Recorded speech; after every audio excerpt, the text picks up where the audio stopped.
everybody, today I'm going to show you how to make a Lego Space Marine from AVP. Okay, start. First you need one of these bodies from Lego Space, I think. Lego Space, yeah. And you need the grey legs.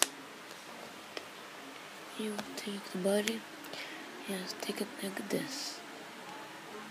Then you will need the head of the Space Marine.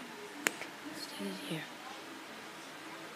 And then you'll need the mask also, and that. I'm gonna take a gun from Brick Arms. This gun. See? Yeah. The last thing will be like that. 1 second. It's pretty cool. Yeah. He's Space Marine. Kale Xenomorphs. So yeah. This is my Space Marine. Thanks for watching, and please rate, comment and subscribe. Goodbye.